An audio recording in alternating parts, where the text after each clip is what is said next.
Bonjour. Je suis venu ici à l'invitation des organisateurs qui m'avaient entendu à Toronto.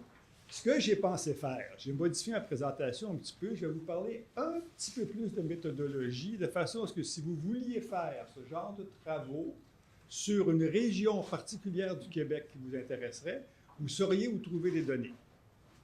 Puis ensuite, je vais vous présenter quelques résultats. Donc, méthodologie, les données varient d'une étude à l'autre. On va vous parler de 4 études, 61, 78, 91 et 2003. Les sources principales, c'est Statistique Canada pour les premières études, les fichiers de l'Office de la langue française pour 91 et le registre des entreprises du Québec pour 2003. Et ça, c'est ce registre que si vous vouliez vous intéresser à la dynamique anglophone dans une région que vous pourriez encore utiliser, je suis retourné le consulter lorsque j'ai fait la présentation il y a quelques semaines. Pour ne pas dire une connerie, s'il n'existait plus, c'est encore ça. Et il y a différentes sources diverses, par exemple, le recensement pour les emplois autonomes. Vous vous demandez il y a combien de médecins anglophones dans une région. Vous pouvez aller voir dans le recensement du Canada, ou des listes administratives, ou le journal des affaires. Alors, ça va faire... Oui, ça fait un petit machin. Ça, c'est le genre d'information qu'on trouve... Je ne peux pas faire ça parce que monsieur ne voit pas ça. Donc, c'est le genre d'information qu'on trouve dans le journal des affaires. La plus importante entreprise au Québec en nombre d'employés en 2017, c'est Desjardins, qui a 40 402 employés au Québec, non employés totaux en dehors, revenus actifs, qui est le président, et ainsi de suite. On trouve ceci pour les 500 plus grosses entreprises. Donc, la 501e, vous voyez, qui s'appelle le groupe Tardif, je ne sais pas ce qu'ils font, le groupe Tardif, ils ont 222 employés.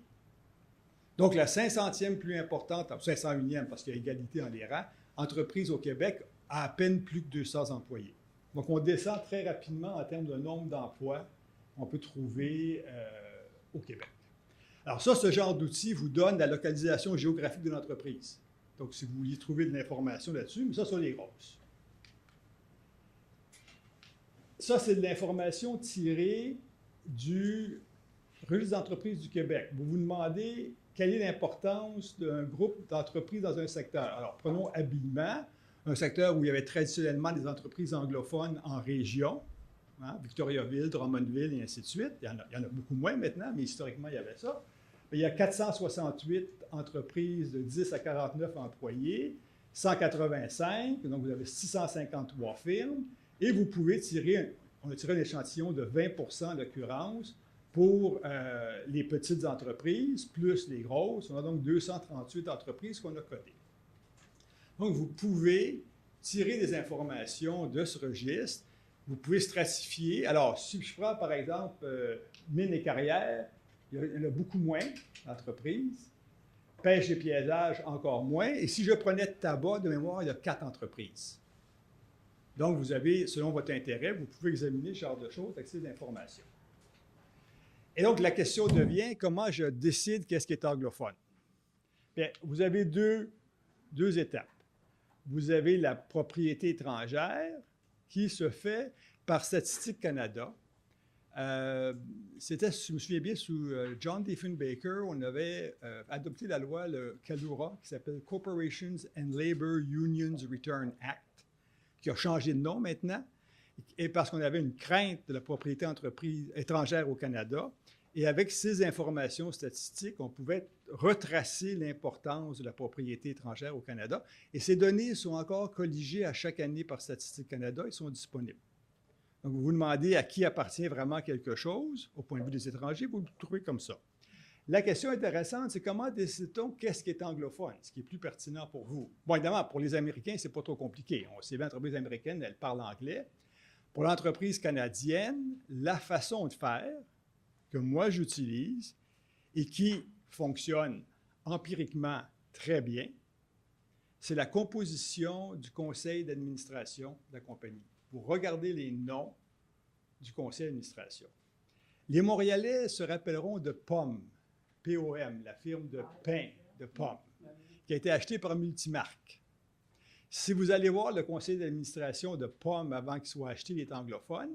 Vous allez le voir après, vous trouvez les noms francophones des propriétaires de Multimarque et Mme Harrison, qui était probablement la veuve du propriétaire de Pomme, qui était resté sur le conseil d'administration. Donc, 8 francophones, une anglophone. Clairement, sous contrôle francophone. Quand Transcontinental achète des entreprises dans le domaine de l'imprimerie, bien, les Marcoux se retrouvent sur les conseils d'administration. Quand Cascade achète des entreprises dans le domaine de la fabrication du papier ou dans le bois, les frères Lemaire apparaissent, les conseils d'administration. Alors, les gens me disent, mais qu'est-ce que vous faites avec les Blackburn? Mais les Blackburn, ils sont francophones. C'est pas compliqué, on le sait. Et on a le prénom.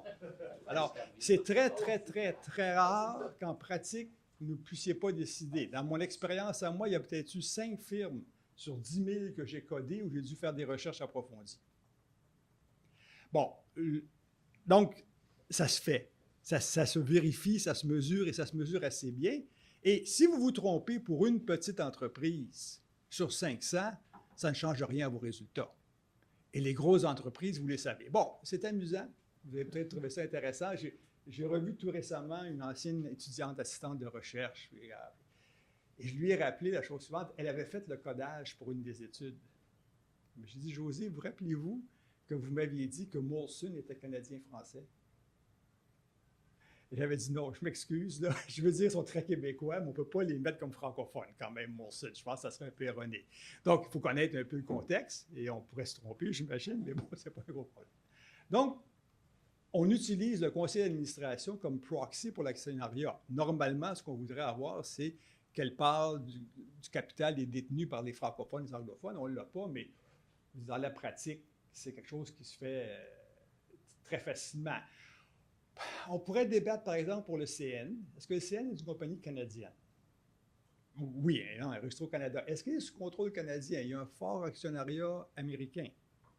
Je pense même Buffett, si je me souviens bien, des actions du CN maintenant. Mais clairement, ça demeure une entreprise gérée au Canada par des Canadiens, même si Hunter Harrison a été président à un moment donné.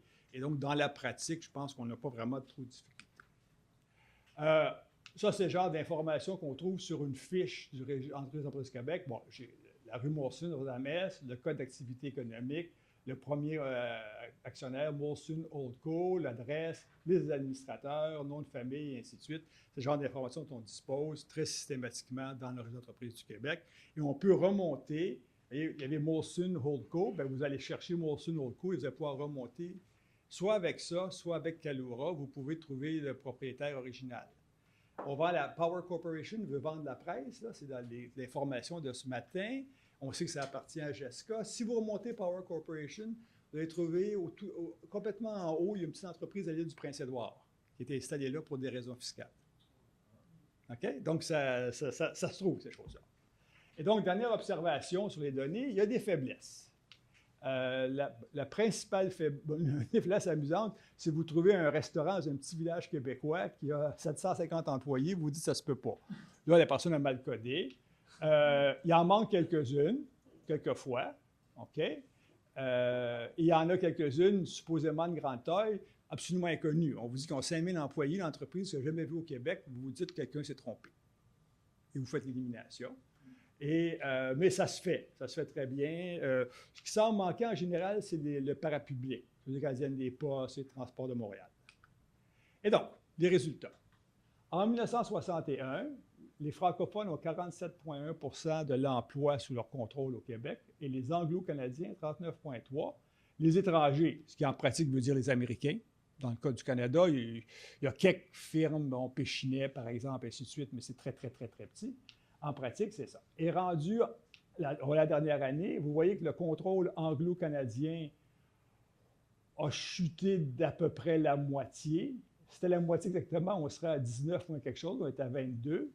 Le contrôle canadien-français augmente de 20 points de pourcentage sur 47, donc 40 % de croissance. Et vous voyez que le contrôle étranger n'a pas trop changé, 13,6, 10,0. Donc, ce qu'on voit très bien, qu'est-ce qui se produit ici globalement dans l'ensemble de l'économie du Québec, c'est un contrôle francophone plus grand, une réduction du contrôle par les anglophones. Mais ce changement global provient de changements sectoriels. Et la question est, dans le fond, qu'est-ce qui se passe à l'intérieur des secteurs? Alors, ça, c'est en 2003, l'importance pour les différents secteurs, parce que je vais vous montrer le changement entre les deux secteurs. Alors, vous voyez que ça varie beaucoup. Les francophones canadiens sont très présents en agriculture, 89, en forêt, en pêche et piégeage, beaucoup moins en mines et carrières. Fabrication, ensuite, à nouveau, beaucoup de 80, okay? 80, 80, 80, 80. Transport, communication. Ce qui se produit là, c'est que vous avez les grandes entreprises canadiennes. Radio-Canada, par exemple, c'est une entreprise sous contrôle anglophone. Elle appartient au gouvernement fédéral. Donc, la majorité des membres de l'administration de Radio-Canada CBC sont des anglophones. Et les actionnaires de CBC, c'est le peuple canadien qui est majoritairement anglophone. Alors, on a le CN, on a le CP, par exemple, qui sont là-dedans. Vous avez commerce de détail, c'est probablement celui qui a le plus changé à travers le temps. Quand Walmart arrive au Québec, on voit un choc de propriété étrangère, croissance. Quand Target arrive au Québec, on aurait vu, parce que je ne l'ai pas mesuré, une part plus importante d'étrangers. Et quand Walmart s'en va, la part des étrangers diminue. C'est un des secteurs, de façon intéressante, où il y a plus de variations plutôt qu'une tendance. Dans le domaine de mines et carrières, ce qui va se produire, c'est qu'il y avait plus d'anglo-canadiens et c'est des prises de contrôle éventuellement qui vont les réduire, c'est-à-dire Alcan, évidemment, avec Rio Tinto ici, Falconbridge et Inco. 3 compagnies anglo-canadiennes qui ont été finalement achetées par des multinationales. Et donc, c'est ça qui va diminuer. Commerce de gros, 54, commerce de détail, donc, finance, assurance, 60 %, les services privés, au total, 69 %. Et donc, le total du privé est francophone à 63 % et anglophone à 24 %. Le total du public est à 19 % anglophone et à 80 % francophone. Je parlais de l'hôpital Jeffrey Hill avec Madame tout à l'heure. Dans les premiers travaux, l'hôpital Jeffrey Hill à Québec est sous contrôle anglophone. C'est clairement la communauté anglophone qui contrôle cet hôpital. Il ne l'est plus. Il est maintenant devenu un hôpital francophone de Québec. Donc là, on voit un changement clair, une institution publique.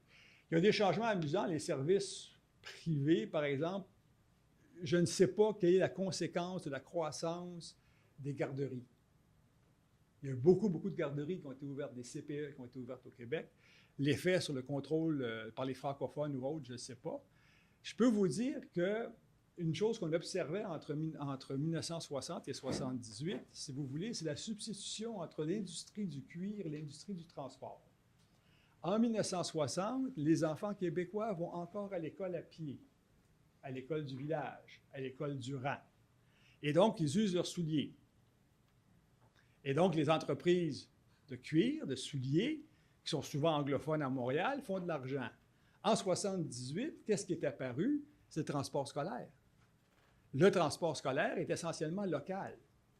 Et ce que vous avez, c'est des quelques centaines, pas des milliers, mais quelques centaines, en gros, 1 ou 2 par commission scolaire, selon les territoires, fois le nombre de commissions scolaires, d'entreprises de transport scolaire, toutes francophones, dont certaines ensuite vont commencer à utiliser les autobus pour le transport interurbain, et ainsi de suite. Alors, vous avez une baisse de la demande pour les souliers. L'industrie du cuir et du soulier québécois va disparaître éventuellement, mais on va le remplacer par l'industrie du transport scolaire. Bon, voilà. Et comme ça, c'est plus local. La part des francophones augmente à cause de ça. Donc ça, c'est le changement entre 1961 et 2003 pour les différents secteurs. Agriculture, essentiellement pas de changement. Minier, grosse croissance des francophones, chute importante des anglo-canadiens, une légère chute des étrangers. Le manufacturier, les francophones ont doublé et les anglophones ont à peu près chuté de moitié. Donc, on a un transfert assez clair entre les deux. Alors, pensez à Cascade, qui a des usines de pâte et papier. La stratégie de Cascade, ce n'est pas tellement d'acheter des entreprises.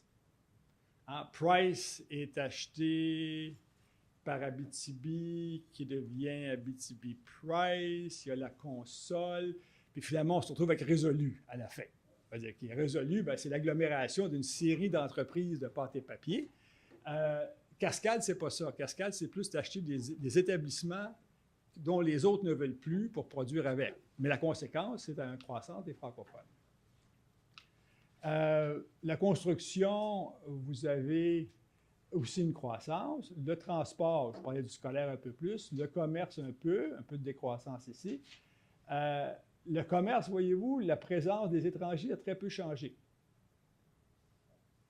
Le financier, ça, c'est Popsakavi, Saussec, Ficopin. Oui, Popsakavi, Saussec, Ficopin, le slogan de la Caisse populaire des Jardins que tout le monde a appris durant les années 60. Puis essentiellement, c'est ça, les Caisses des Jardins qui occupent un espace très important dans le domaine financier au Québec. Les services privés ont peu changé. Et le public, ce que vous avez, dans le fond, c'est la croissance relative de l'État québécois par rapport à l'État fédéral. L'État fédéral est toujours présent. Le municipal, les fusions affectent très légèrement, mais très peu les résultats. C'est la croissance du secteur public québécois dans son ensemble. Utilité pour Boss Anglais et Ville de compagnie, en terminant, on peut certainement examiner des cas spécifiques d'industrie. J'ai pris l'exemple de l'habillement. Bon, ça pourrait être... Il y a des tableaux détaillés pour tous les sous-secteurs du manufacturier, mais là, ça aurait été un petit peu trop long, là. Le président de session aurait été malheureux. Et donc, croissance de la propriété francophone de 15 à 41 % et réduction du boss anglais. Et pourquoi le boss canadien-anglais, car la part d'étrangers est restée inchangée? Donc, si on se demande comment le boss anglais a pu devenir plus important ou moins important à travers le temps, on peut utiliser ces résultats. Pour cette région-ci, ce qui est intéressant, dans le fond, je pense, c'est que autant la ressource naturelle, pâte et papier, bois, reste plutôt canadienne, mais un peu plus francophone à cause de ce que je vous disais de cascade, mais autant la ressource naturelle, électricité, donc l'aluminium, elle était canadienne-anglaise et elle n'est jamais devenue francophone, elle est simplement devenue étrangère avec Rio Tinto. Donc ça, c'est le résultat qui est assez clair, qui ressort des examens. Et à travers le Québec en général, ça serait vrai de dire ça. Je pense que c'est un outil robuste de mesure sur la propriété, qu'il n'est absolument pas utile de refaire à chaque année. C'est pas intéressant, ça ne change pas assez vite. Ça serait bien de le faire à peu près aux 5 à 7 ans. La dernière étude a été faite en 2003. Ça fait maintenant 15 ans. Pour toutes sortes de raisons, le gouvernement du Québec dit qu'ils n'ont pas l'argent pour la faire. Ça coûte à peu près 40 000 faire une étude comme ça. Il faut engager, comme je dis, il faut engager une couple d'esclaves, soit des étudiants du deuxième cycle. Mais il faut les payer de nos jours, les esclaves. Dans le bon vieux temps, on ne les payait pas. Maintenant, il faut les payer. Et il faut s'asseoir, puis il faut coder 5 ou 6 000. Et il faut ensuite vérifier. La dernière étude, c'est moi qui l'ai fait avec mes 2 fils que j'ai engagés. Pas d'esclavagistes, je les ai payés. La première était faite par André Reynaud, économiste québécois très célèbre. Il m'a montré comment faire la deuxième. On l'a fait ensemble. J'ai fait la troisième, quatrième, donc je ne l'ai pas parlé parce qu'elle est trop collée. Et puis la cinquième. Et je me souviens toujours qu'il faut quand même vérifier parce qu'on avait trouvé une part des anglophones dans le secteur de la pêche très élevée. J'ai dit à mon fils, ça ne se peut pas. Il dit, je l'ai fait comme du monde, le calcul. On est allé voir, et vous vous souviendrez, en théorie des sondages, 19 fois sur 20, quand on vous présente les résultats des sondages, ce résultat est valide avec 3 % de marge d'erreur 19 fois sur 20. C'était le 20e cas. Il avait tiré la firme anglophone dans tous l'échantillon. Bon, mais alors, en regardant la liste, je dis, OK, tu as suivi la méthodologie, tu as suivi l'espacement qu'on avait suggéré, puis une fois sur 20, tu vas mal tomber. Donc là, on l'a manuellement corrigé pour arriver au bon résultat. Voilà, exactement 34. Merci.